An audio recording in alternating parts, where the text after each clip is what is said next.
아파트 경비 아저씨가 건넨 봉투 열어보니 제 인생이 통째로 들어 있었습니다. 저기요, 이거 받아두세요. 이게 뭔데요?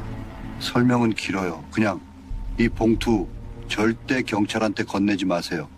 아무도 모르게 지니고 있다가 때 되면 열어보세요. 새벽 4시 아파트 경비실에서 경비 아저씨가 떨리는 손으로 건넨 두꺼운 갈색 봉투.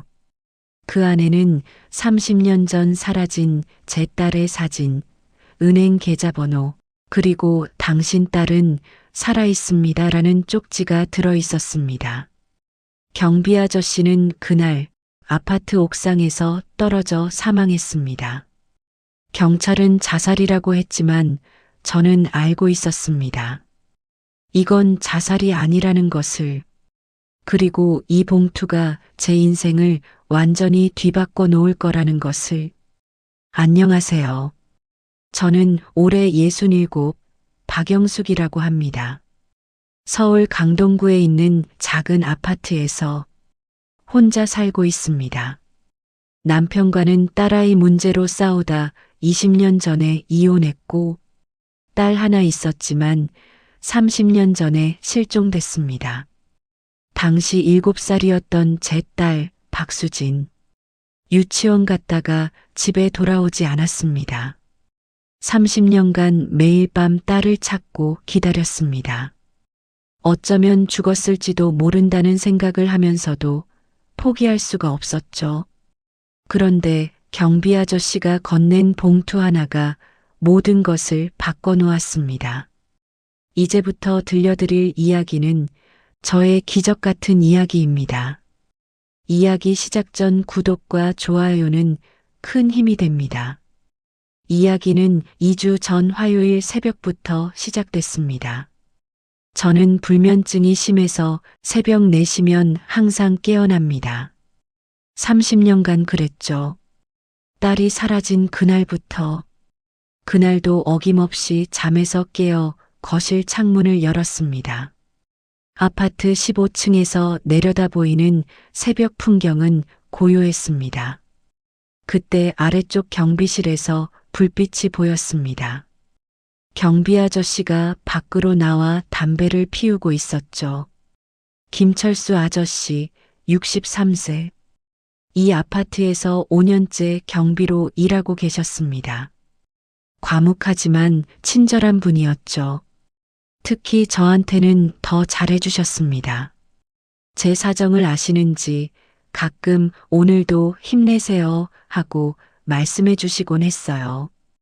그런데 그날 새벽 김 아저씨의 모습이 뭔가 달랐습니다. 담배를 피우면서 계속 주위를 두리번거리고 있었어요. 누군가를 기다리는 것 같았습니다. 저는 평상시와 똑같이 새벽 운동 겸 산책을 나가기 위해 아파트를 나섰죠. 그때 경비 아저씨가 절 부르며 경비실에 불렀고 이 봉투를 건넸습니다. 전 봉투를 들고 얼른 경비실에서 나와서 아파트를 들어가던 중이었습니다. 그때 검은색 승용차 한 대가 아파트 앞에 멈춰 섰습니다. 차에서 정장 입은 남자 2명이 내렸습니다. 김 아저씨가 그들을 보더니 황급히 경비실 안으로 들어갔어요. 남자들이 경비실로 다가갔습니다. 창문이 닫혀 있어서 무슨 대화를 나누는지는 들리지 않았지만 분위기가 심상치 않았습니다. 김 아저씨가 손사래를 치고 있었고 남자들은 위협하듯 그를 몰아세우고 있었죠. 5분쯤 지나자 남자들이 경비실을 나왔습니다. 그리고 차를 타고 떠났어요. 김 아저씨는 경비실 의자에 주저앉아 머리를 감싸 쥐고 있었습니다. 뭔가 큰일이 벌어진 것 같았습니다. 저는 핸드폰으로 그 장면을 영상으로 찍어뒀습니다.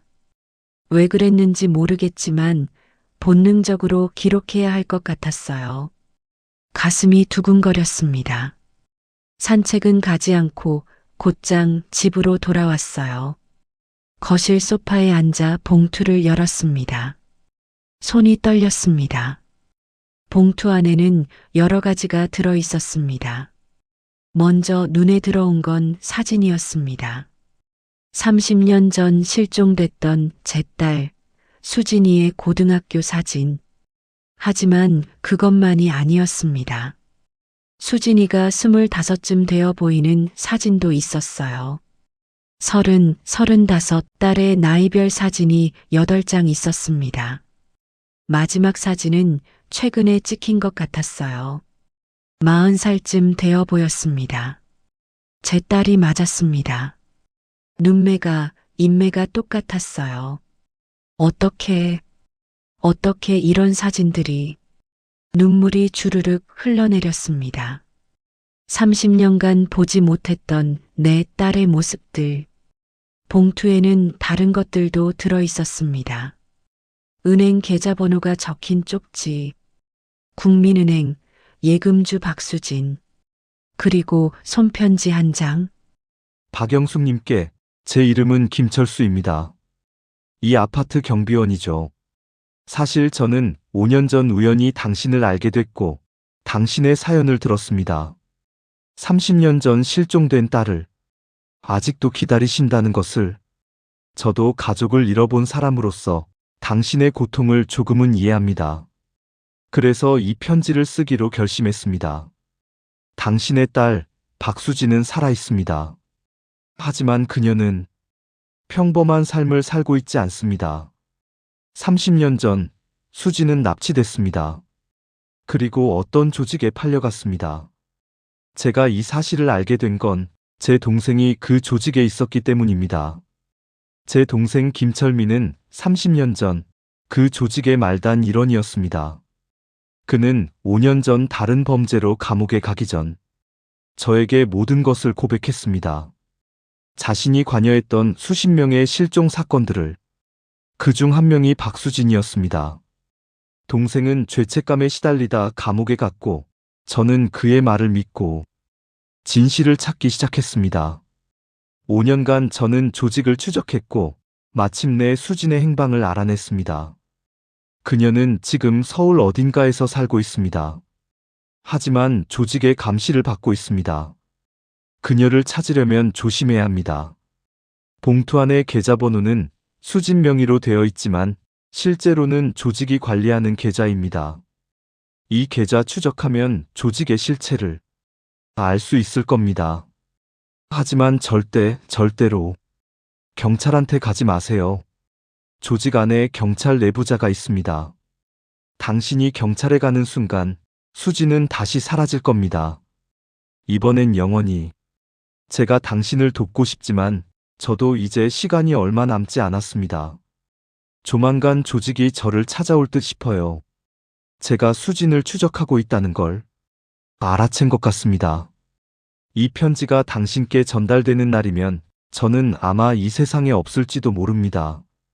부디 딸을 찾으시길 바랍니다. 그리고 조직을 무너뜨려 주세요. 제 동생의 죄를, 제 죄를 용서해 주세요. 김철수 드림. 편지를 읽는 내내 손이 떨렸습니다.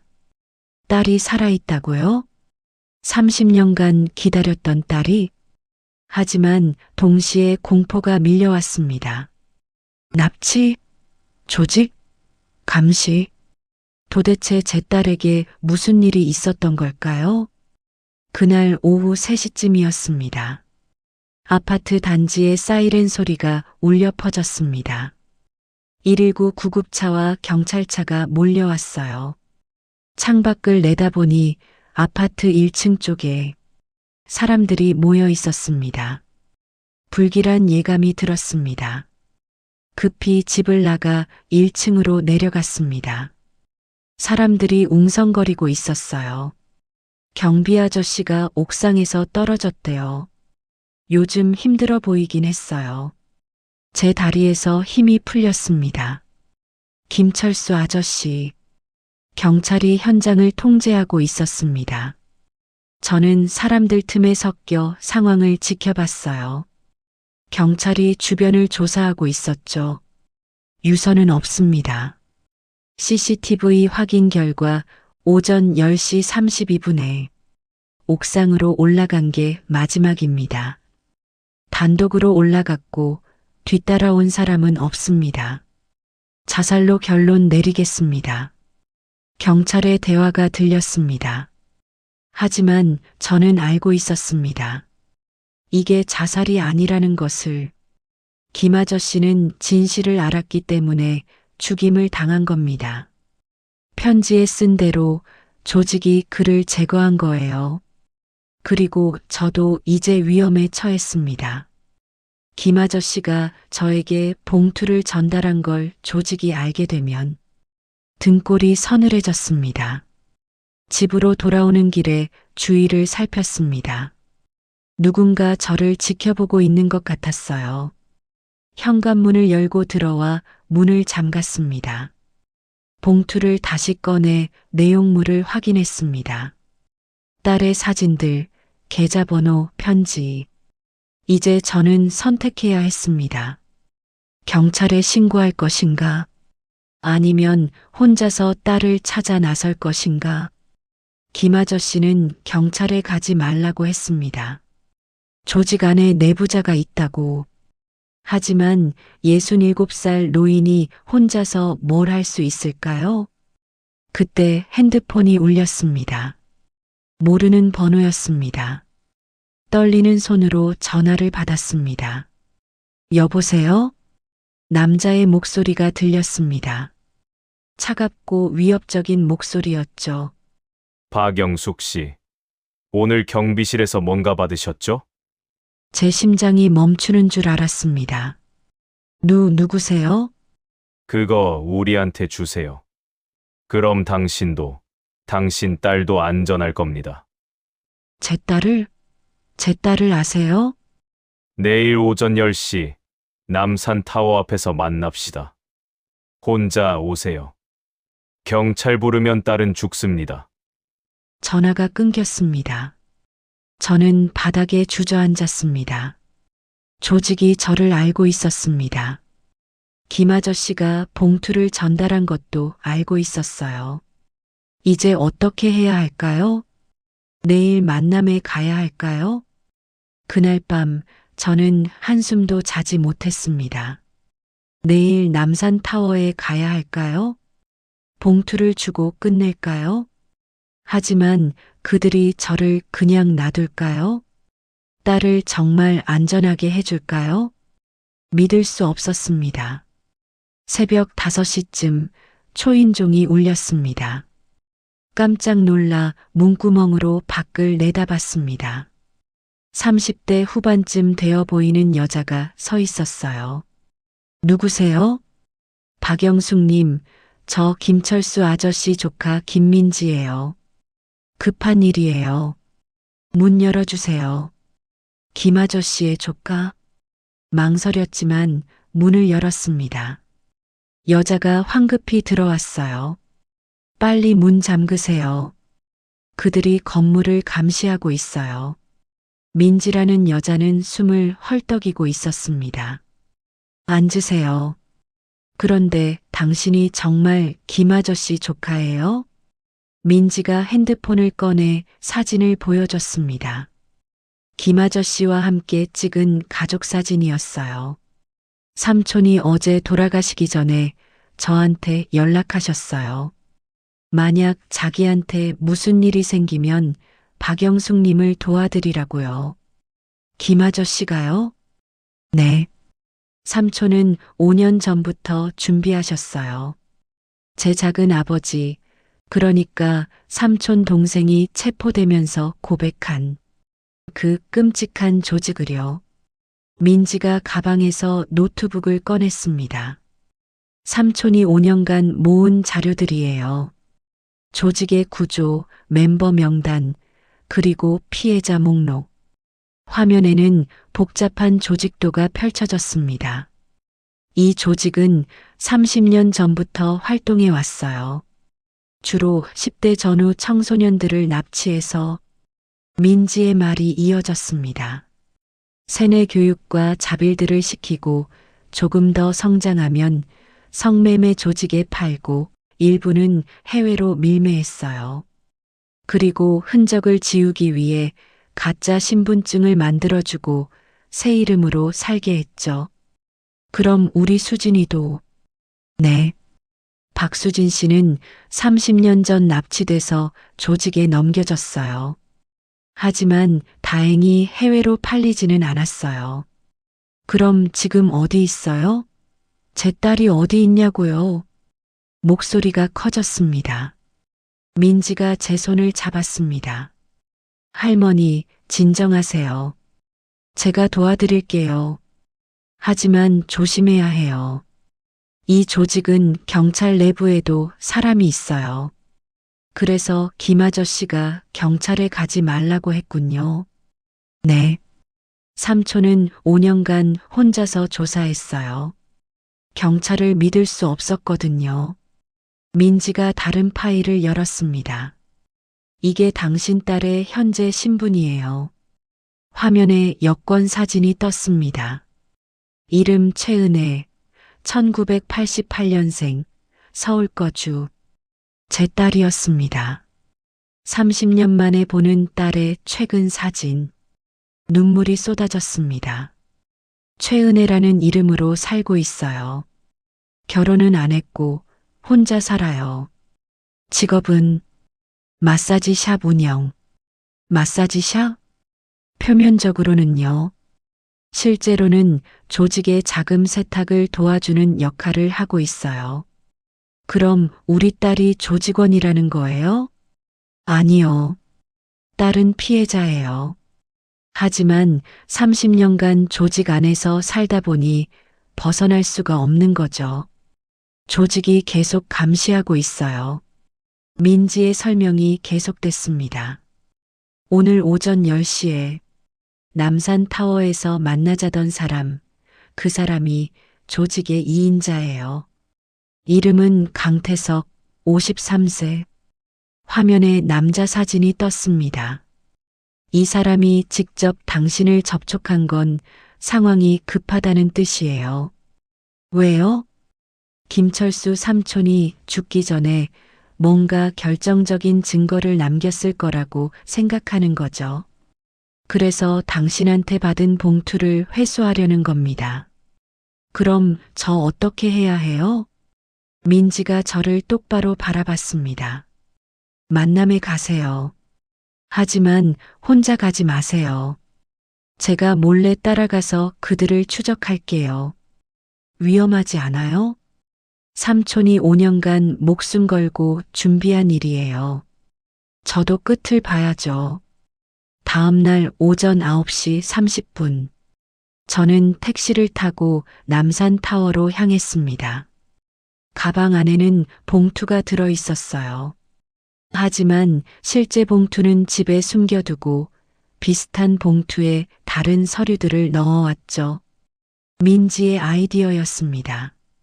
일단 그들이 뭘 원하는지 정확히 파악해야 해요.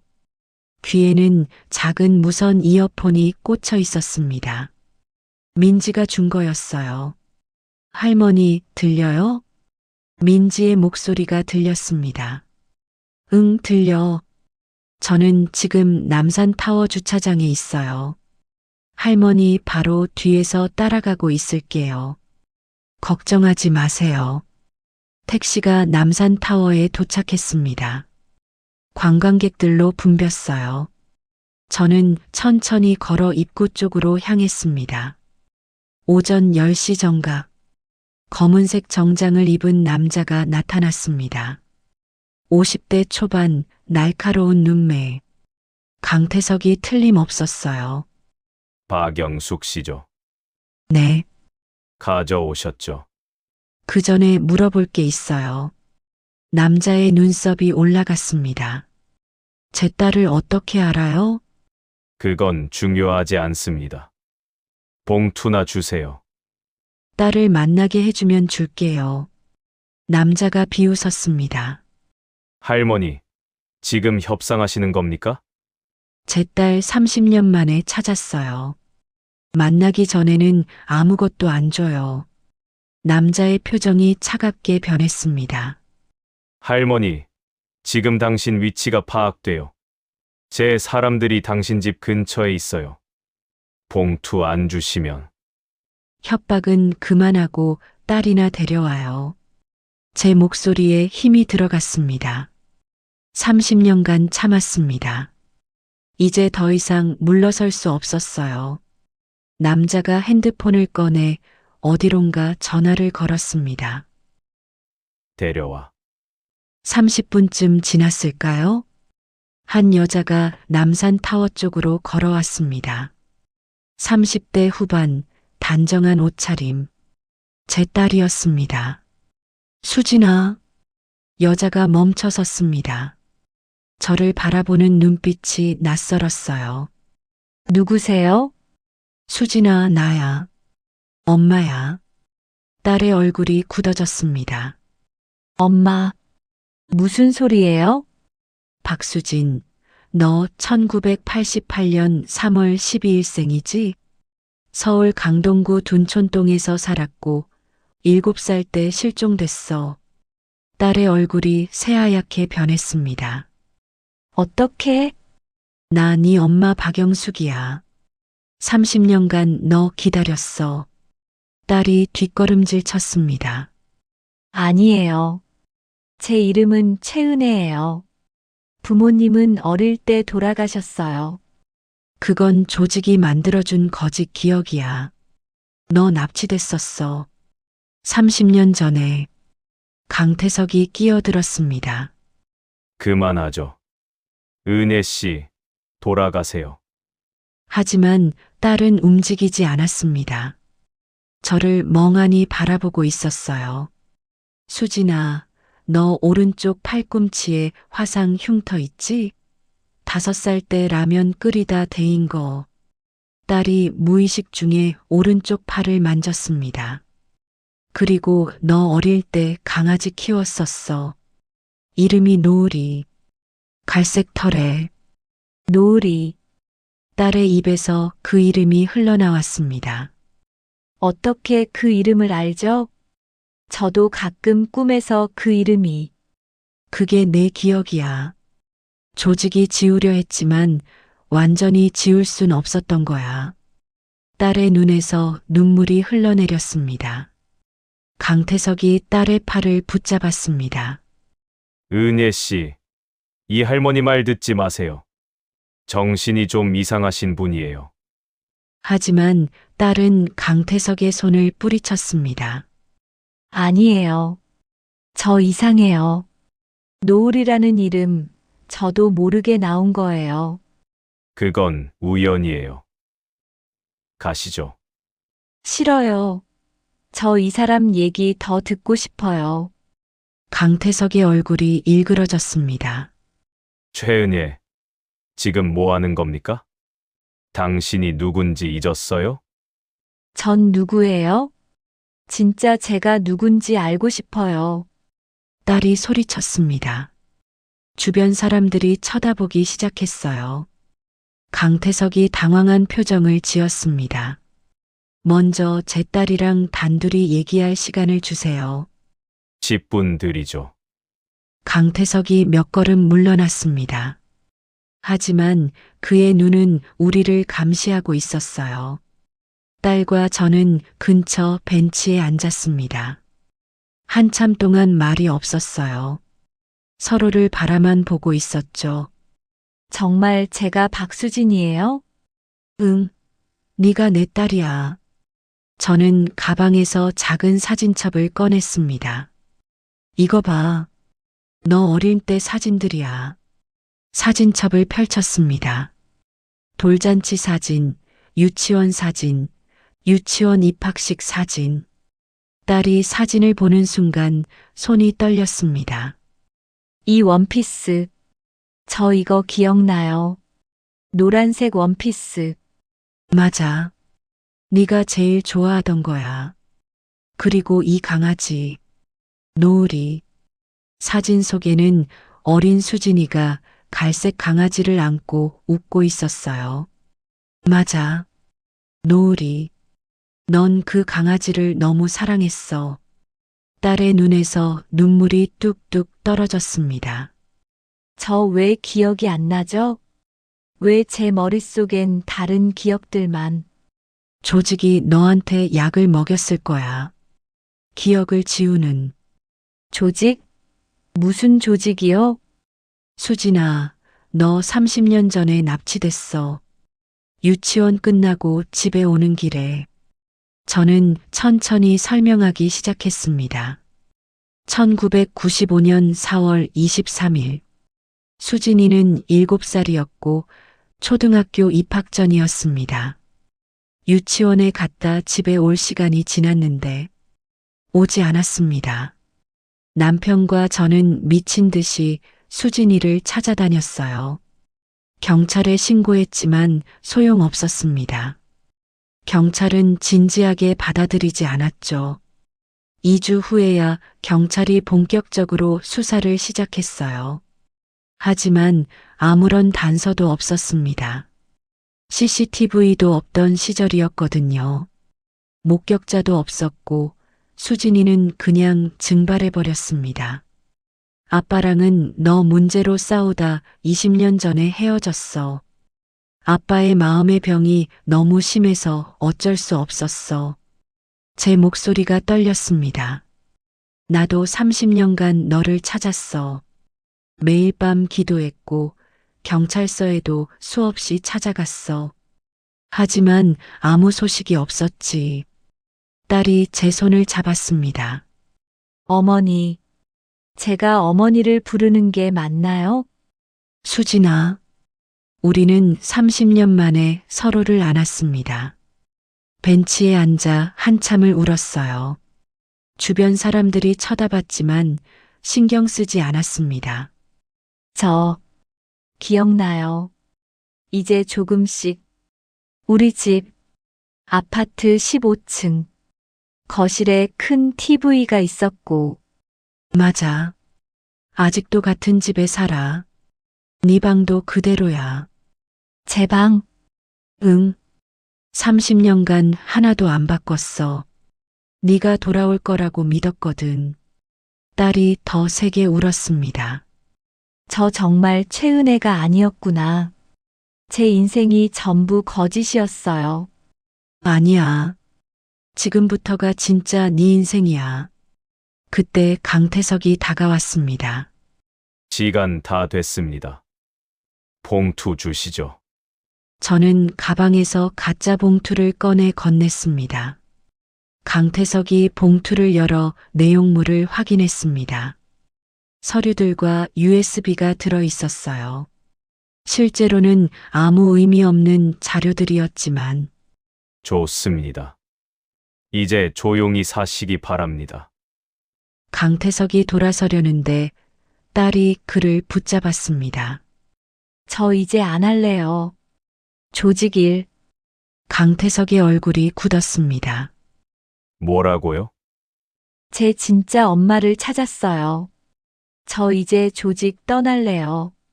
최은혜 씨, 정신 차리세요. 당신이 누군지 알면서 무슨 소리예요? 전 박수진이에요. 최은혜가 아니에요. 강태석이 딸의 팔을 거칠게 잡았습니다. 30년간 우리가 먹여 살렸어. 지금 배신하는 거야? 전 납치된 거였어요. 피해자였다고요. 피해자. 웃기지 마. 넌 30년간 조직 일을 도왔어. 넌 공범이야. 딸의 얼굴이 창백해졌습니다. 뭐라고요? 내가 운영하는 마사지 샵. 거기서 뭐 했는지 모를 줄 알아? 자금 세탁, 불법 거래, 다 기록 있어. 강태석이 비웃었습니다. 경찰 가봐. 넌 조직원으로 체포될 거야. 피해자가 아니라 공범으로. 딸이 주저앉았습니다. 아니에요.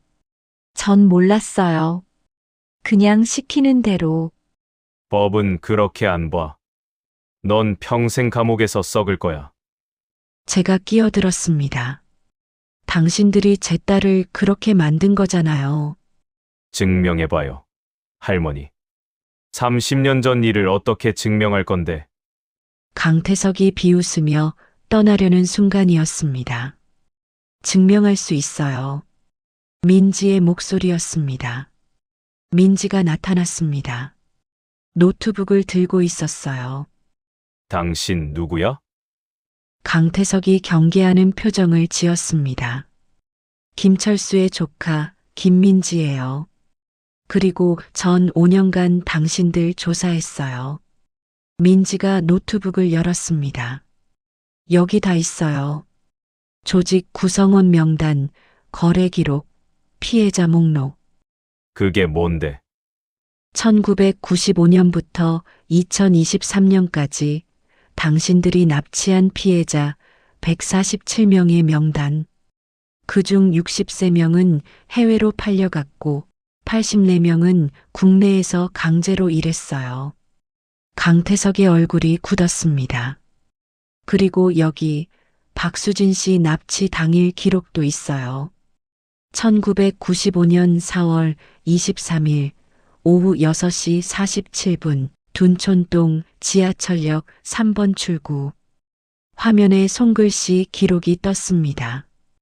이건 당신들 조직 회계장부예요. 김철민이 20년간 작성했던 거죠. 김철민. 그 배신자. 제 작은 아버지요. 양심의 가책을 느끼고 5년 전 모든 걸 김철수 삼촌한테 넘겼어요. 민지가 다른 파일을 열었습니다. 그리고 이건 당신 강태석 씨의 계좌 추적 기록. 30년간 불법 거래로 모은 돈 237억 원. 이걸 어떻게? 제 삼촌이 5년간 목숨 걸고 모은 자료예요. 어제 돌아가시기 전에 저한테 넘겼죠. 강태석이 핸드폰을 꺼냈습니다. 이거 다 쓸모없어. 증거 능력 없어. 그럴까요? 민지가 웃었습니다. 저 어제 이미 검찰에 고발했어요. 특수부에서 지금 영장 검토 중이에요. 뭐? 그리고 오늘 이 대화 전부 녹음되고 있어요. 민지가 귀를 가리켰습니다. 저도 귀에 작은 무선 이어폰을 하고 있었죠. 박수진 씨가 공범이라고 협박한 것, 조직 일을 시인한 것, 다 기록됐어요. 강태석의 얼굴이 새하얗게 변했습니다. 그리고 한 가지 더. 민지가 주위를 가리켰습니다. 여기 관광객들 중 몇 명이 경찰이에요. 제가 미리 연락했거든요. 검찰 특수부 직속으로. 그 순간 주변에 있던 관광객 몇 명이 움직였습니다. 강태석, 긴급 체포한다. 살인교사, 특정범죄가중법 위반, 인신매매, 조직범죄. 형사들이 수갑을 채웠습니다. 이건 함정이야. 위법 수사야. 녹음된 당신 자백이 있어요. 변명 안 통해요. 강태석이 끌려가는 모습을 보며 저는 안도의 한숨을 쉬었습니다. 딸 수진이가 제 품에 안겼습니다. 엄마, 끝난 거예요? 응, 이제 끝났어. 강태석 체포 이후 일주일 동안 상황이 급변했습니다. 검찰 특수부가 조직 전체를 급습했어요. 전국 7개 도시에서 동시에 조직원 42명이 체포됐습니다. 그리고 놀라운 사실들이 밝혀졌죠. 조직의 보스는 전직 경찰 간부였습니다. 이름은 이정훈, 67세. 30년간 경찰 내부 정보를 이용해 조직을 운영해 왔어요. 실종 신고가 들어오면 수사를 방해하고 증거를 은폐했습니다. 그래서 147명이나 되는 피해자들이 제대로 찾아지지 못했던 거죠. 민지가 가져온 김철민의 기록은 결정적이었습니다. 30년간의 거래 내역, 피해자 명단, 조직원 정보. 검찰은 이를 바탕으로 신속하게 움직였어요. 뉴스에서는 연일 이 사건을 보도했습니다. 30년간 147명 납치, 전직 경찰 간부주도 조직범죄 충격. 피해자 가족들 30년 만에 진실 알게 돼. 김철수 씨의 5년간 단독 조사가 사건 해결의 열쇠. 김 아저씨는 영웅이 됐습니다. 비록 돌아가셨지만 그의 희생이 헛되지 않았어요. 민지는 매일 저희 집에 찾아와 상황을 설명해 줬습니다. 할머니, 다른 피해자 가족들도 연락 오고 있어요. 30년 만에 가족을 찾게 된 사람들이요. 그래, 다행이다. 그리고 박수진 씨는 피해자로 인정받았어요. 공범이 아니라요. 딸 수진이는 조사를 받았지만 기소되지 않았습니다. 납치 피해자였고 조직의 강요에 의해 일했다는 게 인정됐죠. 심리 치료도 시작했습니다. 30년간 왜곡된 기억을 바로잡는 과정이었어요. 수진이는 저희 집으로 이사 왔습니다. 30년 만에 자기 방으로 돌아온 거죠. 방이 정말 그대로네요. 수진이가 방문을 열고 들어서며 놀라워했습니다. 책상, 침대, 책꽂이, 심지어 벽에 붙은 포스터까지 모든 게 30년 전 그대로였어요. 널 기다렸거든. 언젠가 돌아올 거라고 믿었어. 수진이가 책상 서랍을 열었습니다. 30년 전 공책들이 그대로 있었어요. 이거 제가 쓴 일기. 일기장을 펼쳤습니다. 1995년 4월 22일 실종 하루 전 일기. 오늘 유치원에서 한글 시험 봤다. 100점 맞았다. 엄마가 되게 좋아하셨다. 저녁에 우리 가족 치킨 먹었다. 행복한 하루였다. 수진이의 눈에서 눈물이 떨어졌습니다. 저 그때 정말 행복했었네요. 응. 우리 가족 다 행복했어. 근데 다음날 전부 끝났어요. 제가 사라지면서. 이제 다시 시작이야. 30년 늦었지만 수진이와 저는 매일 대화를 나눴습니다. 잃어버린 30년을 채워가는 시간이었죠. 제가 수진이 잃어버린 30년 동안 어떻게 살았는지, 수진이가 조직에서 어떻게 살아남았는지, 아픈 이야기들이었지만 꼭 필요한 과정이었어요. 엄마, 저 사실 몇 번이나 도망치려고 했어요. 어느 날 저녁 수진이가 고백했습니다. 하지만 조직이 말했어요. 도망치면 가족을 해친다고. 그래서 가족을 지키려고 참았구나. 네. 그게 저를 버티게 한 힘이었어요. 어딘가에 제 가족이 있을 거라는 믿음. 수진아, 고생했어. 정말 고생 많았어. 우리는 안고 한참을 울었습니다. 3개월 후 재판이 열렸습니다. 강태석과 이정훈을 포함한 조직원 42명이 재판을 받았어요. 저와 수진이도 증인으로 출석했습니다. 방청석에는 다른 피해자, 가족들도 앉아 있었죠. 30년간 가족을 찾던 사람들, 모두 눈물을 흘리고 있었어요. 판사가 판결문을 읽기 시작했습니다. 피고인 이정훈, 주문. 피고인을 무기징역에 처한다. 피고인 강태석, 징역 25년에 처한다. 기타 피고인들, 징역 10년에서 20년에 처한다. 방청석에서 함성이 터져 나왔습니다. 정의가 실현된 순간이었죠. 이정훈이 마지막 변론에서 말했습니다. 30년간 양심의 가책을 느꼈습니다. 하지만 멈출 수가 없었습니다. 용서를 구합니다. 하지만 저는 그를 용서할 수 없었습니다. 147명과 그의 가족들의 인생을 망친 사람을, 제 딸의 30년을 빼앗은 사람을, 재판이 끝나고 법정을 나서는데 한 여자가 저에게 다가왔습니다. 박영숙 님이시죠? 저 김은주예요. 제 딸도 30년 전에 실종됐었어요. 그래요? 딸을 찾으셨나요? 네. 당신 덕분에 조직 명단에서 제 딸 이름을 찾았어요. 다음 주에 만나기로 했어요. 여자가 제 손을 꽉 잡았습니다. 고맙습니다. 정말 고맙습니다. 그날 저는 깨달았습니다. 제 싸움이 저만을 위한 게 아니었다는 것을, 147명과 그 가족의 싸움이었다는 것을. 1년이 지났습니다. 수진이는 이제 완전히 회복했어요. 심리 치료를 마치고 새로운 삶을 시작했습니다. 작은 베이커리를 열었어요.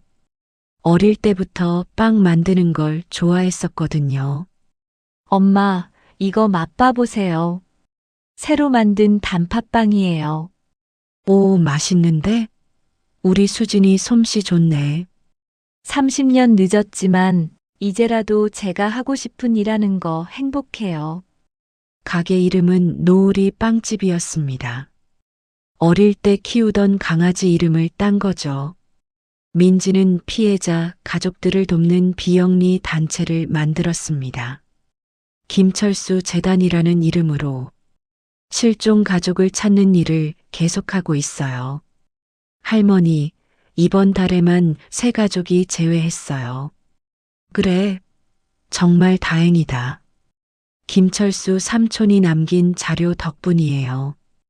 아직도 분석할 게 많이 남아 있어요. 저는 이제 일흔이 다 되어 갑니다. 하지만 제 인생에서 가장 행복한 시간을 보내고 있어요. 30년 만에 찾은 딸과 함께 매일 아침 함께 식사하고 저녁에는 TV를 보며 수다를 떨어요. 평범한 일상이지만 기적 같은 일상입니다. 어느 일요일 오후 수진이와 함께 남산타워에 갔습니다. 1년 전 조직과 만났던 그곳. 엄마, 여기서 처음 만났죠? 응. 30년 만에.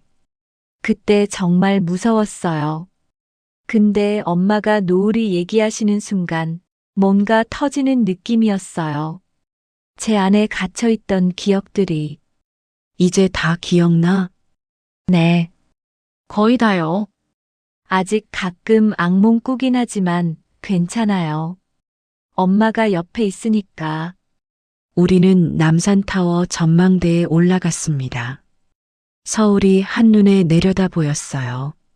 수진아, 저기 봐. 우리 집이 있는 쪽이야. 저 불빛들 하나하나가 다 누군가의 집이네요. 누군가의 인생. 그래. 그리고 그 불빛 중 하나가 우리 집이야. 우리 가족.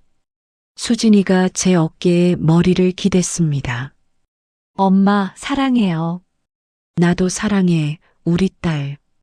여러분, 오늘 이야기는 어떠셨나요? 저 박영숙의 이야기는 여기서 끝입니다. 하지만 진짜 이야기는 지금부터 시작이죠. 딸과 함께하는 매일매일이 새로운 이야기니까요. 경비 아저씨 김철수 님이 목숨 걸고 건넨 그 봉투. 그 봉투 덕분에 저는 딸을 찾았고 147개 가족이 희망을 찾았습니다. 김철수 님은 영웅입니다. 조용히 5년간 혼자 싸웠고 마지막까지 진실을 지켰죠. 그분의 희생이 없었다면 저희 가족은 영원히 헤어져 있었을 겁니다. 포기하지 마세요. 30년이 지나도 40년이 지나도 가족은 언젠가 다시 만날 수 있습니다. 기적은 일어납니다. 제가 그 증거니까요. 오늘도 어딘가에서 가족을 기다리는 분들이 계실 겁니다. 희망을 잃지 마세요. 당신의 이야기도 언젠가 해피엔딩으로 끝날 수 있습니다. 구독과 좋아요, 알림 설정 부탁드립니다. 다음에도 감동적인 사연으로 찾아뵙겠습니다. 건강하시고 행복하세요.